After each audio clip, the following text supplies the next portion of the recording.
Deep in the American Great Plains, archaeologists have been digging up secrets that have been hidden in the soil for almost 500 years.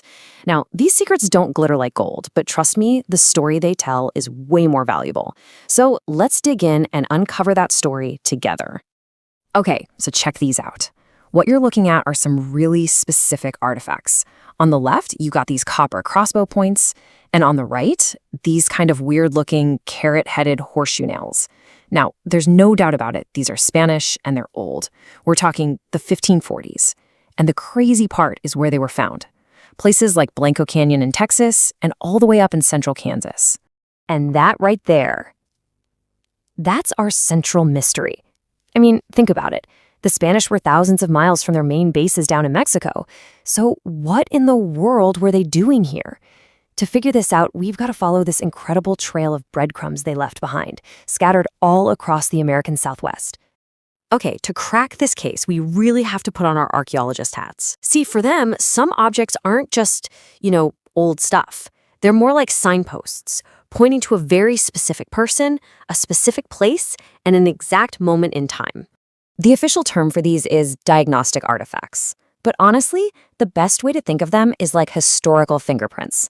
They're so unique to one group of people in one place at one time that digging one up is basically like finding a name and a date stamped right into the earth.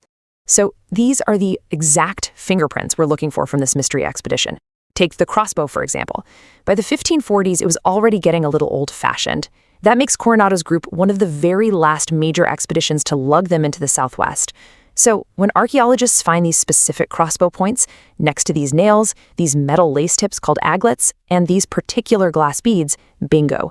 They know without a doubt they've stumbled onto the trail of the Coronado Expedition. Okay, so we have our clues. We know what to look for. Now let's rewind and figure out the why. Why was this gigantic expedition even put together in the first place? Well, like so many stories from this time, it all started with a myth and the irresistible lure of gold. So let's meet our main character, Francisco Vázquez de Coronado. He's young, just 30 years old, he's super ambitious, and he definitely grew up hearing all the stories about the insane amounts of treasure that Cortez took from the Aztecs. So when these rumors start swirling about the 7 cities of Cibola, supposedly just as rich as the Aztec capital but way up north, Coronado immediately sees this as his big shot, his chance for fame, glory, and a whole lot of fortune. And when I say this was a big deal, I mean it. This was no small trip. The expedition Coronado was leading was massive. We're talking around 2,000 people. You had over 300 Spanish soldiers, sure, but also more than 1,000 Mexican Indian allies, not to mention all the servants and priests. It was basically a city on the move, complete with huge herds of livestock. So in February of 1540, they set off. But the main army was just so slow. By April, a super impatient Coronado decides he can't wait anymore, and he pushes ahead with a smaller, faster group of about 100 guys. After months of really tough travel, in July, they finally do it. They arrive at the gates of the very first of those legendary cities of Cibola. And this was it, the moment of truth. This was everything, years of rumors, months of planning, this absolutely grueling journey, all for this. The dream of Cibola was about to come crashing headfirst into a very, very brutal reality. And this comparison just says it all, right? On one side, you have the myth, these legendary, sprawling cities overflowing with gold. And on the other side, the reality, a modest rock-and-mud Pueblo village called Hawikuh. The Zuni people who lived there were, understandably, ready to defend their home. After a short but pretty violent fight, the Spaniards took over the village. And what did they find? Plenty of food, which was good, but not one single ounce of gold. You can imagine when the main army finally trudged in later, they were just as disappointed. So now they need a place to hole up for the winter. They head east to a region called Tiguex along the Rio Grande. And there, well, they basically kick the native people out of their pueblo, take their food, take their clothes, and let their livestock just devour their winter fields. As you can guess, tensions just exploded, leading to this awful, violent conflict that we now call the Tiguex War. But just when it seemed like all hope was completely gone, a brand new story starts to bubble up from all that violence and disappointment. A story about an even richer kingdom, somewhere way out on the plains.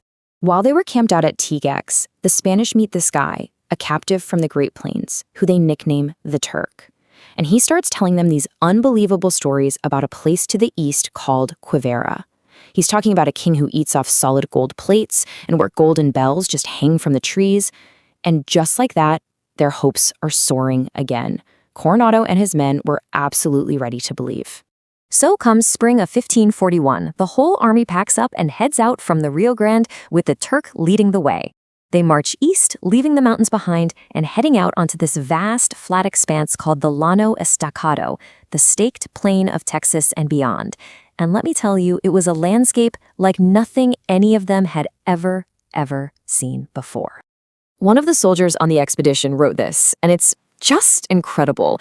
It gives you a real sense of how alien this place felt to them. Just a sea of grass, so incredibly flat and featureless that you could get lost in a heartbeat. There were no landmarks, nothing. For 40 days, they just kept marching, following their guide deeper and deeper into this huge continent.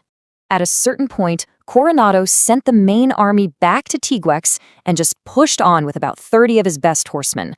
When they finally reached this place, Quivira, which is near modern-day Salina, Kansas, their hearts just plummeted. No cities of gold, no golden bells hanging from trees. All they found were the grass hut villages of the Wichita people. Well, under interrogation, the Turk finally confessed the whole thing. He admitted that the Pueblo leaders had basically ordered him to do it. The plan was to lure the Spaniards out onto the massive plains, hoping they get lost and just die out there. Coronado was so enraged by this deception, he had him executed right then and there. And with that, the search for gold was officially over. The expedition turned around and began the long, miserable march back to Mexico, completely broken. I mean, by every single standard of that time, the whole journey was a total, absolute failure. But history has a funny way of looking back and judging what success really means. And believe me, the judgment at the time was harsh. When Coronado and his surviving men finally limped back into Mexico City in 1542, they were basically laughingstocks. Coronado had bet everything, his money, his reputation, on finding another Aztec empire, and he came back with nothing. Nothing but stories of grass huts and empty, endless plains. Yeah, as the historian John Morris puts it, they were just a miserable sight. Think about it. They had spent 2 years of their lives. People had died, a fortune had been spent, all for absolutely zero tangible reward. In the eyes of the king, in the eyes of everyone back home, Coronado's Grand Expedition was just a colossal waste of time and money. But maybe that's only one way to see it. What if the real value of this whole thing wasn't something they could stuff in their pockets? What if the real treasure they were after wasn't gold at all? And that, of course, brings us right back to where we began, back to these crossbow points and these old nails. The expedition absolutely failed to find gold, but what it did succeed in doing was leaving something else behind, a trail.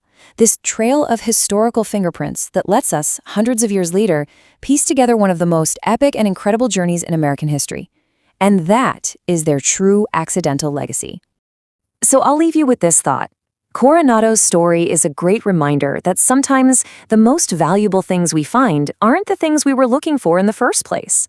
The real prize here wasn't treasure that could be carted away, but a story that could be told. A story that was just waiting for us to piece it all together from a few simple clues left behind in the dirt.